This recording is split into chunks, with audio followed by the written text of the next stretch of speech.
राजा का प्रश्न शिक्षाप्रद कहानी। यदि आप मेरी चैनल में नए हो तो मेरी चैनल को सब्सक्राइब करें, शेयर करें और लाइक करें। धन्यवाद। बहुत समय पहले की बात है।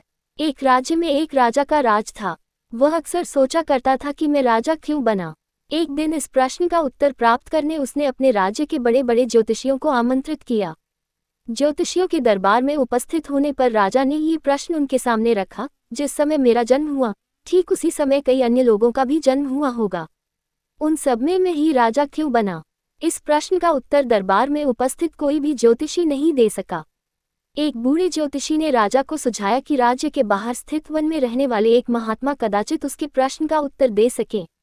राजा तुरंत उस महात्मा से मिलने वन की ओर निकल पड़ा। जब वह महात्मा के पास पहुंचा तो देखा कि वो अंगारे खा रहे हैं। राजा घोर आश्चर्य में पड़ गया, किंतु उस समय राजा की प्राथमिकता अपने प्रश्न का उत्तर प्राप्त करना था। इसलिए उसने इधर उधर की कोई बात किए बिना अपना प्रश्न महात्मा के सामने रख दिया। प्रश्न सुन, महात्मा ने कहा, राजन, इस समय मैं भूख से बेहाल हूँ। मैं तुम्हारे प्रश्न का उत्तर नहीं दे सकता।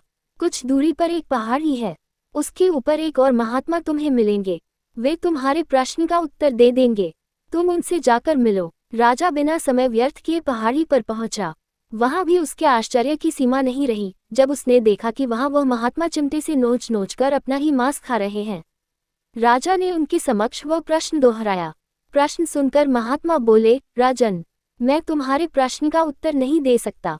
मैं भूख से तड़प रहा हूँ। इस पहाड़ी के नीचे एक गांव है।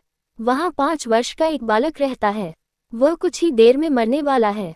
तुम उसकी मृत्यु पूर्व उससे अपने प्रश्न का उत्तर प्राप्त कर लो। राजा गांव में जाकर उस बालक से मिला। वह बालक मरने की कगार पर था। राजा का प्रश्न सुन वह हंसने लगा। एक मरते हुए बालक को हंसता देख राजा चकित रह गया, किंतु वह शांति से अपने पूछे गए प्रश्न के उत्तर की प्रतीक्षा करने लगा। बालक बोला, राजन, पिछले जन्म में मैं, तुम और वो 2 महात्मा जिनसे तुम पहले मिल चुके हो, भाई थे। एक दिन हम सभी भाई भोजन कर रहे थे कि एक साधु हमारे पास आकर भोजन मांगने लगा। सबसे बड़े भाई ने उससे कहा कि तुम्हें भोजन दे दूंगा तो क्या मैं अंगारे खाऊंगा, और आज वह अंगारे खा रहा है।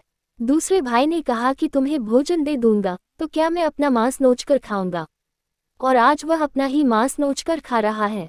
साधु ने जब मुझसे भोजन मांगा तो मैंने कहा कि तुम्हें भोजन देकर क्या मैं भूखा मरूंगा, और आज मैं मरने की कगार पर हूँ, किंतु तुमने दया दिखाते हुए उस साधु को अपना भोजन दे दिया।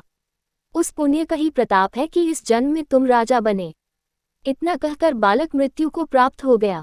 राजा को अपने प्रश्न का उत्तर मिल चुका था। वह अपने राज्य की ओर चल पड़ा। सीख, अच्छे कर्म का अच्छा फल मिलता है, इसलिए सदा सत्कर्म करो और जहां तक संभव हो दूसरों की सहायता करो। पूरी कहानी सुनने के लिए धन्यवाद।